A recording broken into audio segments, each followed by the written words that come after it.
eh, naka-close ko ba?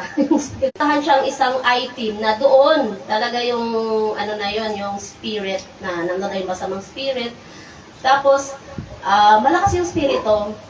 Tapos lumabas ako kami.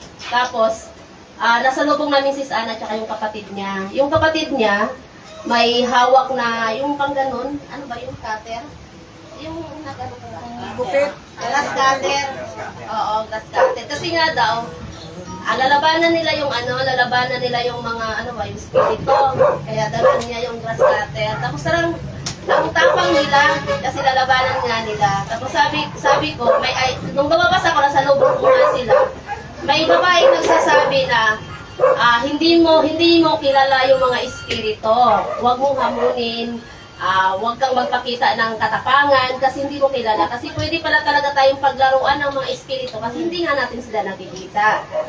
Tapos, hindi lahat ng bagay alam mo. Sinabi doon, hindi lahat ng bagay alam mo. Sa bagay na naalala ko din yung sinasabi sa Biblia.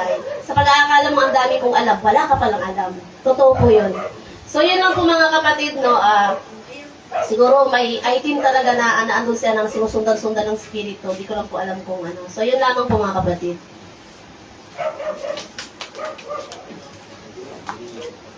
Alalahanan mo na lang. Na tanongin mo, meron ka bang binili, pinakit sa bahay mo na hindi naman talaga. Yung mga, Kasi doon lakas ng kaya spirito. may nagbigay sa kanya, no? Na pinakit sa bahay niya. No? Parang hindi ko, di ba, yung salamin ni Sister,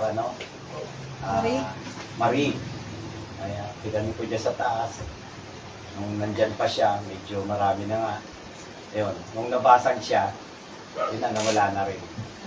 Yung pagkabasag naman, hindi naman sinasadya. Aksidente. Kasi kung babasagin mo siya na hindi ka equip, no? When it comes sa pakikipagharap sa espiritu, delikado pa rin. Ayan, no?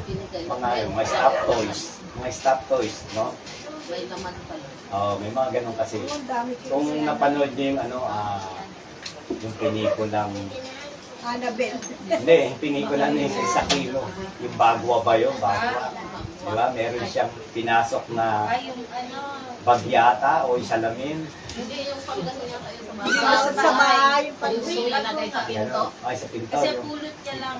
Ayun, yung isa na pala ko naman kasi, binili niya sa sa ukay-ukay. Yung pala, yung dating may-ari ng mahal na mahal yun. Kaya siya sinusundan. Meron naman talagang ganun. No? Kaya nga lang, yun yung sinasabi nga natin pagdating sa ibang grupo ng reliyon, hindi totoo yan, walang ganyan. Dinidipay ka agad nila, no? Yung mga bagay na hindi nila naman talaga lubos na naunawaan. Pero, naniniwala din sila dun sa Biblia. Sa anong aspeto, katulad yan. Nagpaalam yung masamang espiritu kay Christ. Nakipagtalo si Miguel Arcangel kay Satan sa katawan ni Moses. Di ba?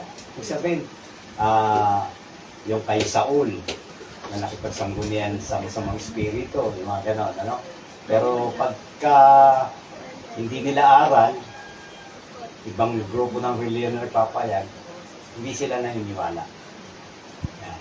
Diba? Kaya nga, kung titignan ninyo yung kaibahan ng meron sa kanila na wala sa atin na yun nasa atin na wala sa kanila.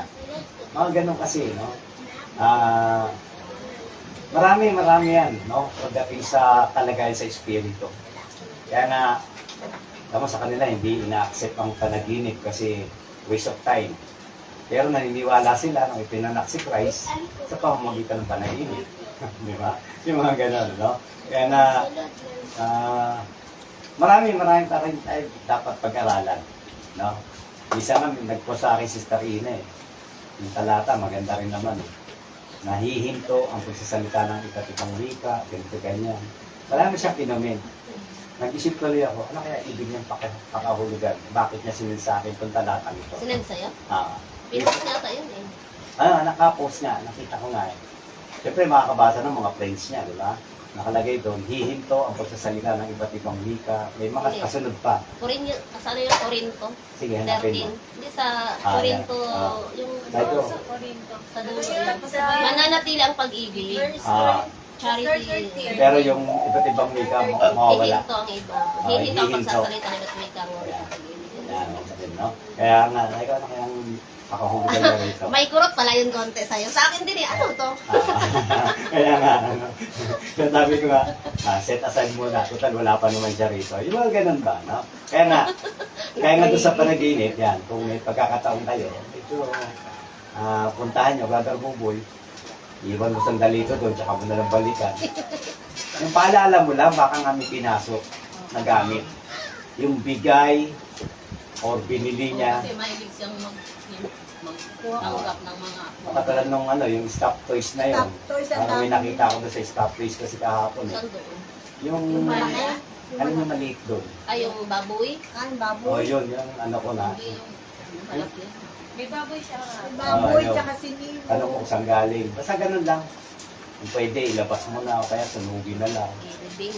No? Yung lang sa nakahapon naman. Huwag may pakita ko sa bata. No, siyempre yung mga ganun, no? Meron talagang mga parang ganito lang. Yung salamin nyo.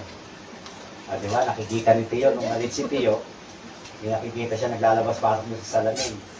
Ano yung salamin sa taas? Hanggang pa rin. Wala kang pumapansin sa kanya ron eh. Kaya may mga ganun kasi mga bagay eh. No? Na parang yung attachment ng may-ari ayaw niyang pakawalan. Kahit sa mga bahay, di ba yung mga bahay na ano, mga luma na wala nakatira. Kaya mga ganyan, no? Paalalahanan nyo na lang. Para malay mo, meron talaga siya na ipasok na ano. Yan. May pananahit, di ba? Meron yun binigay sa kanya lang. Doon sa labas. Sa may labas niya. Basta, kilalanin niya rin yung nagbigay. Mga ganun. Kasi may mga ganun kasi, gumisang tarap din eh. Kung saan ka mahina, doon ka papainan. Kaya mga ganyan, no? Basta tayo, maging ano lang tayo, mapagbantay lang tayo. No? Kasi nga, may mga bagay sa spirit na mahirap mong makita. Kasi nga, madadaya ka eh. May mga ganun pamamaraan eh. Di ba? Kaya, ingat lang tayo, no? Sige, meron pa akong panaginip. Ay, Natandaan yun. Natandaan yung panaginip. May kliman siya. Babae mo. Praise God. No? Share ko lang din yung panaginip ko. May lang kasi natandaan ko ba. May matanda daw lalaki ba. Tapos may dala daw ako sa kanya. May dala akong pagkain. Tapos yung pagkain na yon 4 na prutas. Isang Indian mango kulay green. Tapos saba na kulay green din. Tapos yung dalawa parang bilog siya. Pero hindi ko siya maalala kung ano. Tapos binigay ko yun sa lalaki.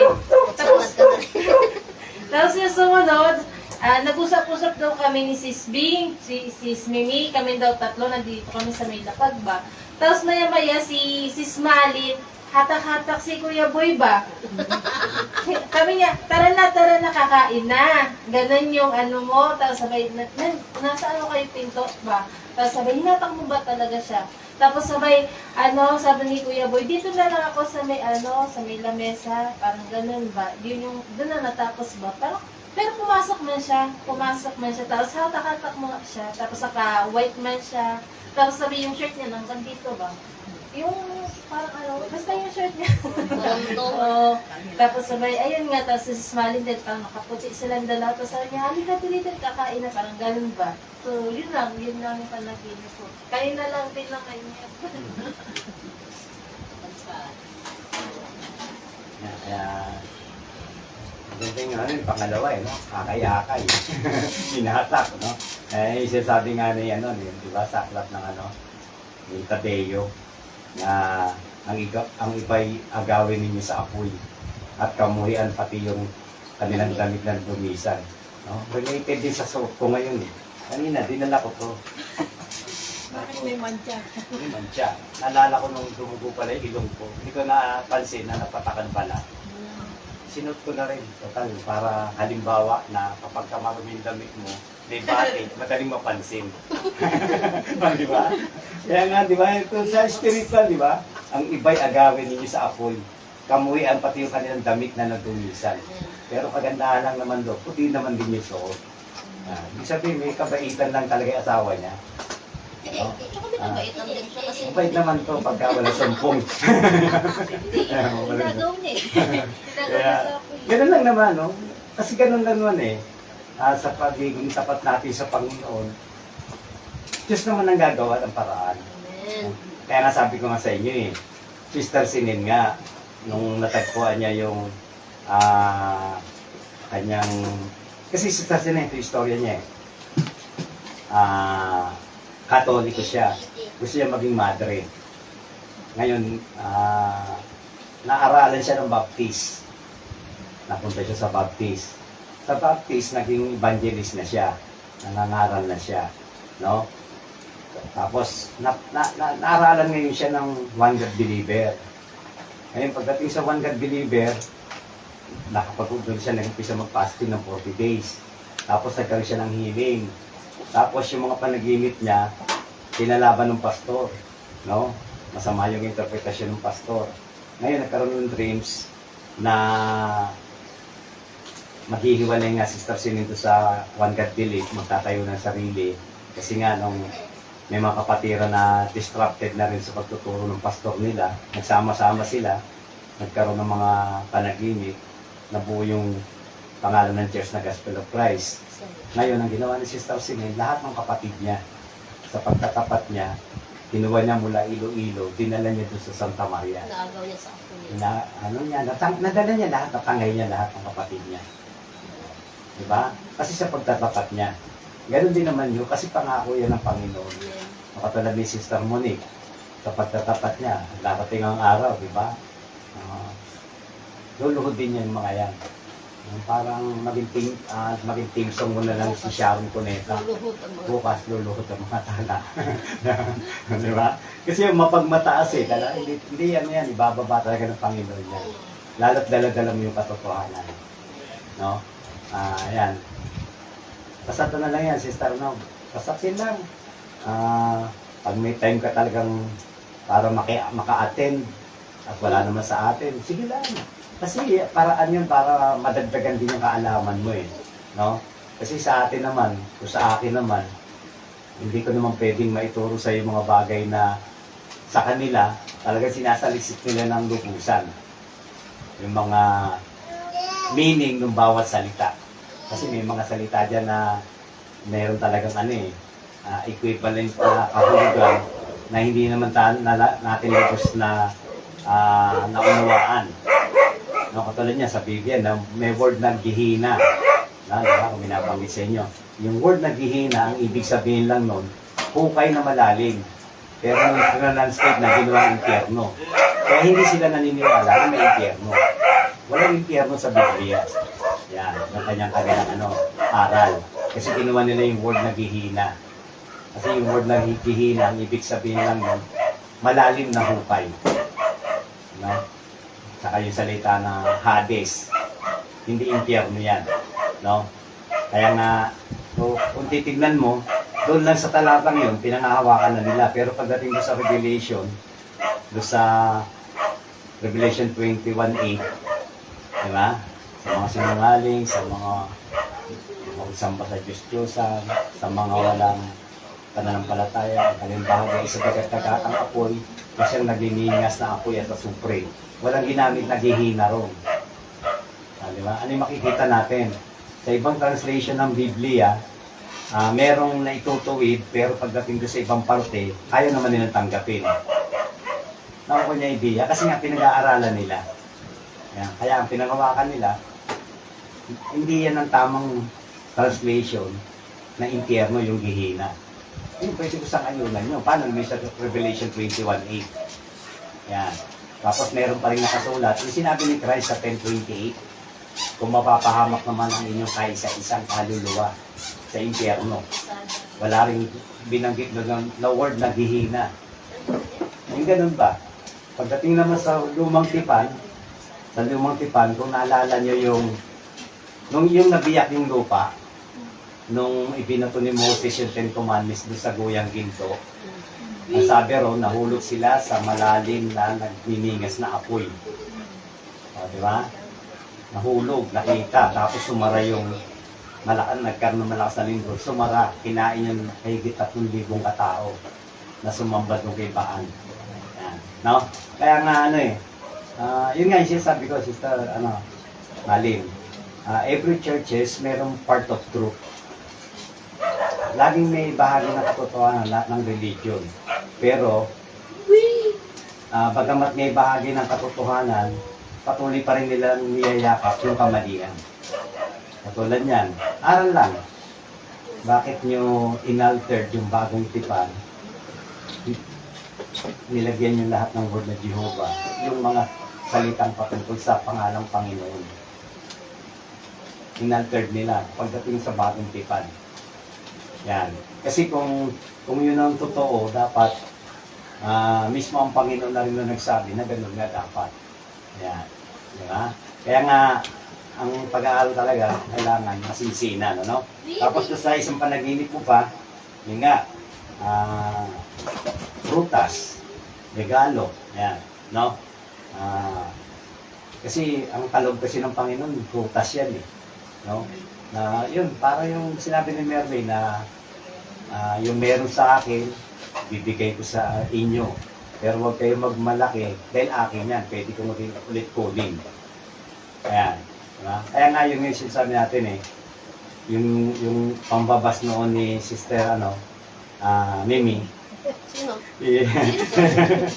kay Sister Merlin, ngayon, nararanasan niya ng lahat. Diba? Yung mga para sa kanya, gawa-gawa mo yung nagkwento na yan. Pero ngayon, nararanasan niya na. Pero kaiba sa'yo, hindi mo naman nakikita yung nangyayari sa kanya na para sa kanya, kinwento ni Merlin, hindi totoo. Ngayon, naranasan siya, totoo. Pero ikaw, hindi mo na naranasan yung meron sa kanya.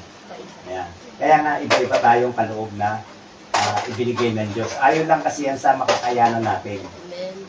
Kasi kung minsan may mga kaloob na hindi para sa atin, yung iba naghahangad. Akala nila, kakayanin nila yung meron doon sa taong yun. Yung mga ganun ba? No? Kaya nga, tama yung sinasabi doon sa binasa kanina.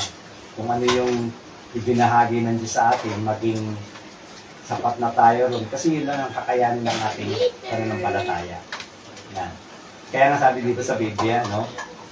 Huwag ninyong pagtalunan ang kahinaan ng iba. Diba? Huwag ninyong pagtalunan yung kahinaan ng iba. Pwedeng pag-usapan, pero huwag pagtalunan. Aral lang. Aral lang para makagawa tayo ng solidong paraan para yung kahinaan na yun, ma-divert natin sa kalakasan. Amen. Ganun ang importante makita natin eh. No? Di ba? Kaya ganun lang, no? Kung ano man yung mga kaloob na yun, na meron sa'yo, pwede mo rin ibahagi sa iba yan. No? Sa mangga. Kaya, Ano kasi hindi pa hinog. ay, di ba yun? No?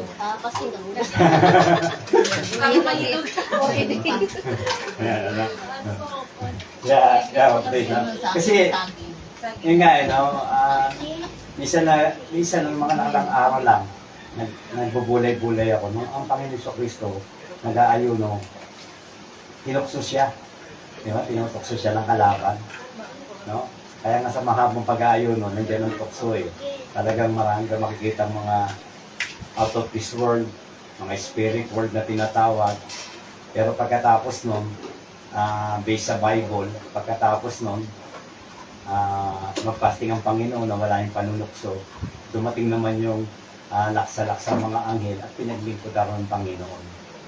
Ganon din sa atin, pagka nagtagumpay tayo sa ganong laban na inilagay ng Diyos sa takbuhin natin, andyan yung mga anghel para suportahan tayo. Ganon lang naman yan eh, no?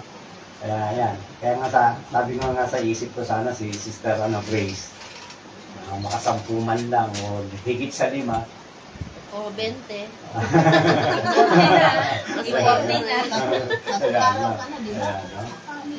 70 na lang. 3 days ka na ngayon, pagdating na alas 12. Ayan, no? So, hanggasan yung kaya ng ng isip mo.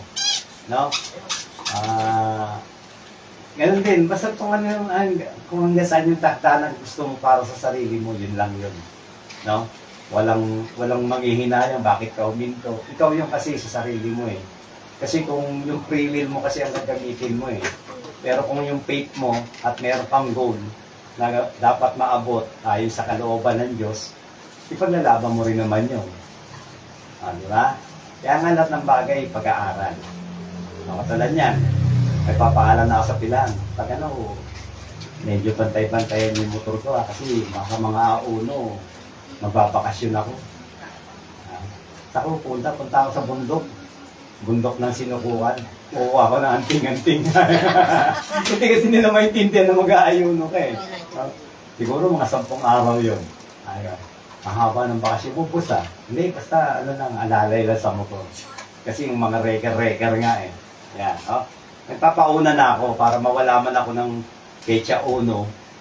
Ibig sabihin, tuloy-tuloy may pagpapasning ko noon. 20 na. 11 naman. Plus 1. Sige, meron pa akong panaginip. Wala na, panaginip, wala nang patotoo. May patotoo pa kayo? Ikaw, kasi fasting. Sis mo ni. Ikaw sis. Kasi ikaw yung nag-ris, ikaw pasalamat mo yung kalakasan. Iba na kayo, pangatlo na ngayon.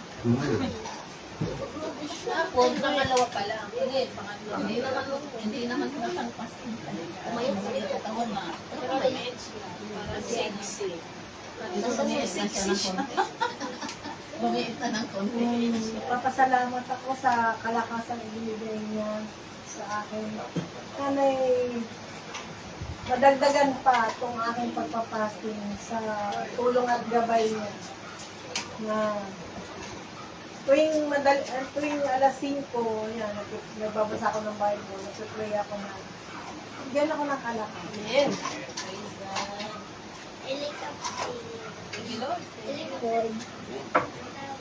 na yun. Hindi. Nawala ka nila. Kanina kaya umiit. Hindi, kanina.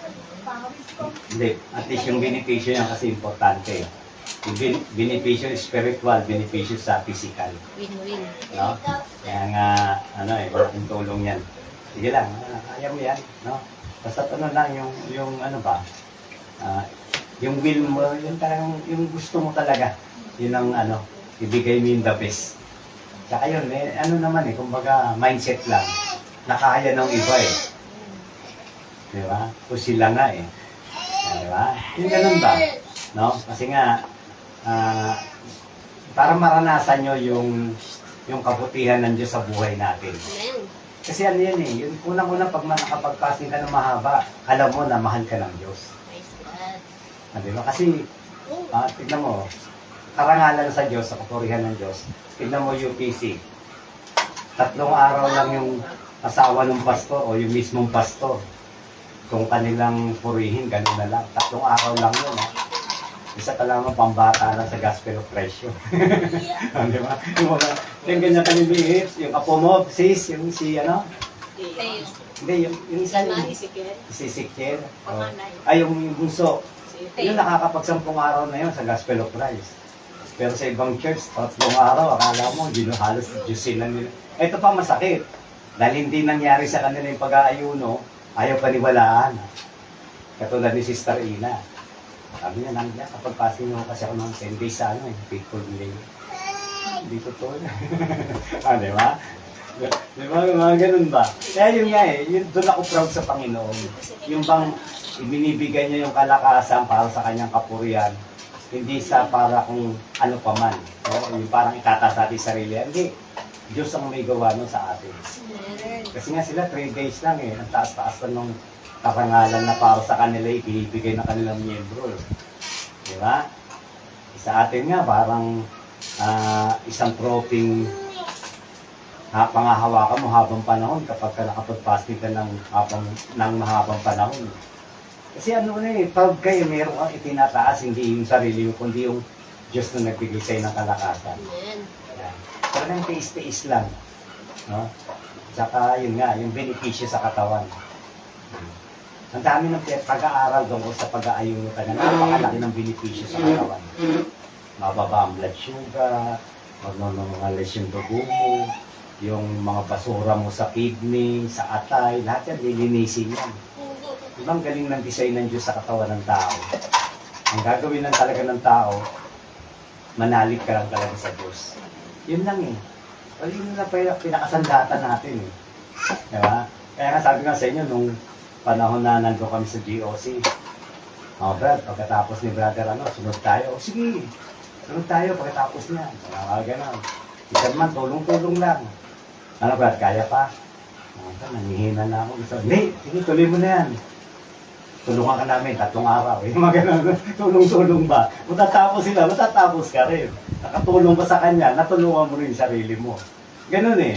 Di ba? Kaya nga maganda, no? Maganda yung mindset natin. Laging Diyos yung pangunahing sandalan ng ating pananampalataya. Ayan. No? Kaya ganun lang yan, sis. Tuloy mo lang. No? Sige lang. Huwag ka lang mag-isip ng kung ano. Maganda nga niya pag pinakain ka pa ng Panginoon, ito panaginip. Mas lalo kang lalakas niyan. Yan mga kapatid, no? Sige, meron pa totoo. Na. Kung wala pa totoo, hanggang tayo awit. Hanggang yung awit. Tingin na. Ito yun. Ito yun, gising mo. Harap ako mag-ahanto. Awit ka daw. Dito.